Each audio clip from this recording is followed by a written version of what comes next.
నమస్తే, welcome to Telugu రాజ్యం. నేను విద్య. పవన్ కళ్యాణ్ కథానాయకుడిగా నటించిన హరిహర వీరమల్లు ఎలా ఉంది? ఎలాంటి వినోదాన్ని పంచింది? పవన్ కళ్యాణ్ యాక్షన్ సన్నివేశాల్లో ఎలా నటించారు? మొత్తంగా ఈ మూవీ గురించి ప్రేక్షకుల స్పందన ఏ విధంగా ఉందో చూద్దాం. సినిమా బ్లాక్ బస్టర్ హిట్ అన్న. అది చాలా మంది విఎఫ్ఎక్స్ బాగాలేదు, అన్ని బాగున్నాయి, అన్ని బాగా తీశారు. పవన్ కళ్యాణ్ కార్టూన్ లో చూపించారు అనేసి అంటున్నారు. ఏదన్నా కార్టూన్ ఎక్కడ ఉందన్న కార్టూన్ చూపించాను. కొన్ని సీన్స్ లో కార్టూన్ గా ఉంది, చూసారన్నా?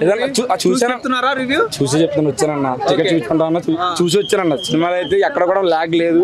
సినిమా అంతా చాలా బాగుంది, బ్లాక్ బస్టర్ హిట్. సినిమాలో కూడా ఎవరు కష్టపడలేదు, ఎవరు కష్టపడలా, అందరూ ఇష్టపడి జీవించారు. అందుకే సినిమా బ్లాక్ బస్టర్ హిట్ కొట్టింది. సాంగ్స్ ఎలా అనిపించినాయి? సాంగ్స్ అయితే కొల్లగొట్టిన దిర్రు, కొల్లగొట్టిన దిర్రు, కొల్లగొట్టిన ఆ సాంగ్ అదిరిపోయింది.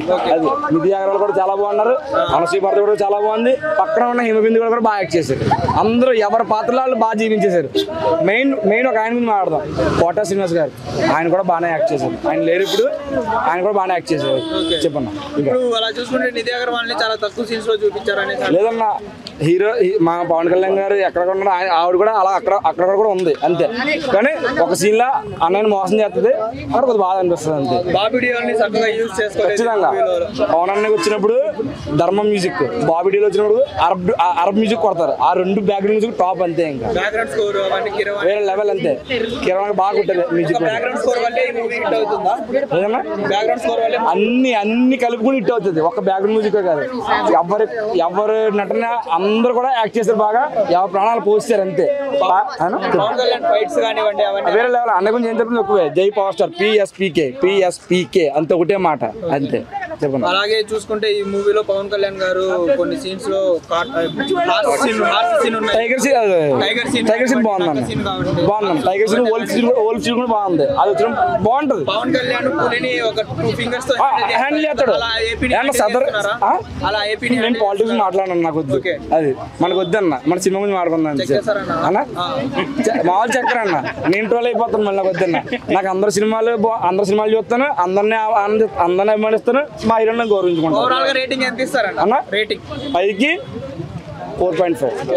నేను దాని పరంగా చెప్తున్నాను. ఆ 5 కూడా కొద్దిగా అంతే, లాస్ట్ కొద్దిగా కలిపితే ఇంకా బాగుంటుంది. చాలా మంది అసలు ఈ సినిమా ఓన్లీ సనాతన ధర్మమే. ధర్మం ఉందన్న, నువ్వు చెప్తున్నాడు. అన్న ఏం చెప్తాడు? మన హిందూ ధర్మాన్ని మనం గౌరవించుకోవాలి, పరమతాలను మనం గౌరవించాలి, మనం కాపాడుకోవాలి, పరమతాలను గౌరవించాలి, అంతే ఒకటే మాట. సినిమా ఎలా ఉంది ఓవరాల్ గా చెప్పు. భయ్యా, చాలా ఏళ్ళ తర్వాత వచ్చిన జాతర పవన్ కళ్యాణ్ గారి ఫ్యాన్స్కి. మేమైతే చాలా ఎంజాయ్ చేస్తాం కూడా. సినిమా హిట్టా ఫ్లాపా అనేది secondary thing. As a Kalyan Babu ఫ్యాన్గా త్రూ అవుట్ థియేటర్ని చాలా ఎంజాయ్ చేస్తూ జాతరని సెలబ్రేట్ చేసుకున్నాం. ఇప్పుడు సినిమా రివ్యూకి వస్తే, సనాతన ధర్మంని కాపాడడానికి వచ్చిన ఒక వీరుడి కథ ఈ సినిమా. వాళ్ళు తీసుకున్న లైన్ అయితే అది సింపుల్ లైన్. కాకపోతే ఫస్ట్ హాఫ్ క్రిష్ గారు డైరెక్ట్ చేసిన సినిమా హరిహర వీరమల్లు చాలా బాగుంది.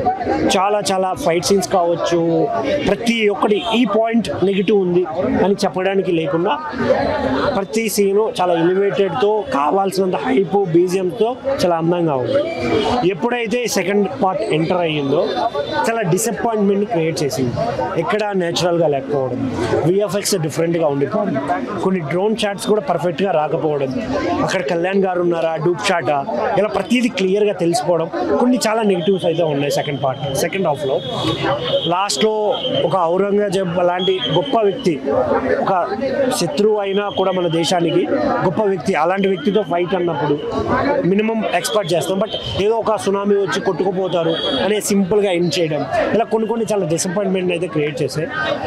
కాకపోతే వీటన్నిటి మధ్యలో మన కీరవాణి గారి బీజిఎం చాలా ఏళ్ళ తర్వాత దప్పిగ్గా ఉన్న వాళ్ళకి వాటర్ ఇస్తే ఎలా ఉంటుందో అలా అనిపించింది. అవి తప్పించి ఓవరాల్గా చూసుకుంటే చాలా ఎంజాయ్ అయితే చేస్తాం. సినిమాని బాగానే ఉంది.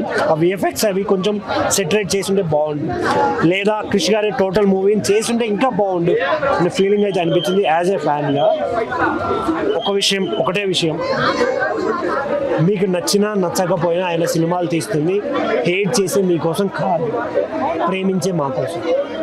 బాగుంది బాగాలేదు అనేది మీరు చెప్పాల్సిన అవసరం లేదు, మేము చెప్పుకుంటాం. సో మరగడం మానేసి దెంగేయండి ఇక్కడ నుంచి, డైరెక్ట్ చెప్తున్నా బరాబర్. అస్సలు మరొక ఆయన గురించి మాట్లాడే అర్హత మీ ఎవరికీ లేదు.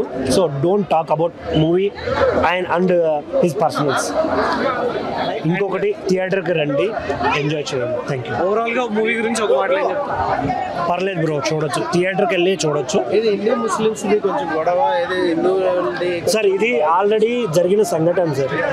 ఎందుకంటే ఔరంగజేబు అనే ఒక క్రూరుడు హిందూ మతమే లేకుండా మొత్తం ఇస్లాం దీన్ని చేద్దామని అనుకున్న ఒక క్రూరుడు కథ. ఇక్కడ భారతదేశంలో పుట్టి పెరిగి ఇక్కడ ఉన్న మతాలని విడదీసే సమస్య కాదు. అది డిఫరెంట్ సబ్జెక్ట్, ఇది డిఫరెంట్ సబ్జెక్ట్. సో దీన్ని మిక్స్ చేసి కావాలని ఎవరైనా గొడవ పడితే కొట్టుకోవడానికి ప్రయత్నించే వాళ్ళంతా మూర్ఖులు, ఆలోచన విధానం లేని వ్యక్తులు. దానికి ఎవరికి ఏమీ చేయలేము దాన్ని. ఎందుకంటే మనుషులం సార్, ఇక్కడే పుట్టాం. ఇక్కడ పుట్టిన ప్రతి ఒక్కరికి సంబంధించింది. ఇప్పుడు చార్మినార్ ఉంది, ఓన్లీ ముస్లిమ్స్ మాకే చెందుతుంది అంటే మీరు ఒప్పుకుంటారా? మన నేలపైన ఉన్నప్పుడు ప్రతి ఒక్కరికి చెందుతుంది. మనం ఎందుకు వెళ్తున్నాం? అక్కడ గుడి ఎందుకు ఉంది? ఇలా ప్రతి పాయింట్ మాట్లాడుకుంటూ పోతే చాలా దూరం వెళ్తుంది. సో ఓవరాల్గా సినిమా అయితే చాలా బాగుంది, ఎంజాయ్ చేయండి. సినిమాని చాలా రివ్యూలు చెప్తాం, బాగుందని చెప్తాం, బాగాలేదని చెప్తాం. ఒక సినిమా ప్రాపర్ రివ్యూలా చెప్తుంది. మీరు అనుకున్నట్టు డబ్బులు తీసుకోనో లేకుంటే మా హీరో అనో ఇలా చెప్పడం నాట్ ఈజీ. ఎందుకంటే దాని తర్వాత చాలా ఫేస్ చేయాల్సి ఉంటుంది. చాలామంది అనుకుంటారు డబ్బులు తీసుకొని రివ్యూలు చెప్తున్నారు వీళ్ళు, ఫేక్ రివ్యూస్ అని. ఇక్కడికి వచ్చి చూడండి, రివ్యూ జెన్యున్గా ఉందా లేదా, రివ్యూ చూసి చెప్పండి. Thank you. కళ్యాణ్ గారు చెప్పారు సినిమాలో రియల్ టైం పేదవాళ్ళకి తీసాడు సినిమా, అది గుర్తుపెట్టుకో. నువ్వేదో పరిస్థితి బాగుంది నీ కోసం వచ్చా, నీ ఎంత చూస్తా అంటే అన్నా ఆ మాట ఆపి వద్దది అట్టాను, అంతేగాని వచ్చి చూస్తాను, నీ ఎంత చూస్తాను, నీ లేకుండా చేస్తా వద్దన్నా. వద్దులే, అవన్నీ పర్లేదులే, వద్దులే ఆపి. కాబట్టి సినిమా ఏంది, సినిమా తీసింది దేనికి? చూడడానికి అందరం అంతే, అంతేగాని ఏదో పెద్ద లెవెల్ నువ్వు చూడకూడదంటే నువ్వేం చెప్పేది? సినిమా తీసింది ఎందుకు? సినిమాలో ఉన్నోడైనా లేనోడైనా సినిమా పోతేనే సినిమా డబ్బులు వస్తాయి, అంతేగాని ఈయన చెప్తాడు ఈయన వచ్చే అది ఇది అంటే. అవును సినిమా గురించి చెప్పినావు, ఎక్స్పెక్ట్ చేయడం కూడా తప్పేనా? ఏమంటే మాడతారు వచ్చే. ఇప్పుడే నేనేమన్నా ఆ గుండుగాడిలాగా దేశ దిమ్మర్లాగా ముందుగా సినిమా రాకుండా కాసేపు 2 నిమిషాలు బాగుంది తర్వాత అని చెప్పి తర్వాత ఏమైనా అబద్ధం మాడేవా? చూసి కదా మాట్లాడాం, దాని కూడా ఎందుకు మరి అంత సీరియస్? అవును సినిమా బాగుందని చెప్పినాం, సినిమా ఎక్స్పెక్ట్ చేస్తాం తప్ప, మరి ఏమో ఎక్స్పెక్ట్ చేయడం కూడా తప్పేనా అంటే ఏంది? ఇప్పుడు అవును 1,00,000 కోట్లు అన్నాం, వస్తాయన్నా అన్నాం, ఎక్స్పెక్ట్ చేస్తాం. లేదా 10,000 కోట్లు అంటాం, 1000 కోట్లు అంటాం. అన్న సినిమా అభిమానం. ఆయన చెప్పాడు ఇది పేదవాళ్ళ సినిమా అండి, పేదవాళ్ళ కోసం తీస్తాం. ఈ సినిమా తీసిన తర్వాత వచ్చే డబ్బులు ఏమైనా ఎక్కువ వస్తే పేదవాళ్ళకి సాయం చేస్తామని చెప్పాడు. సినిమా తీసింది లేని వాళ్ళకి ఇది. మరి ఈయన చెప్తాడు, ఈయన పరిస్థితి బాగున్నాడు, ఎవడేం పేకలాడు వచ్చిన రమ్మని మాడతాం మేము.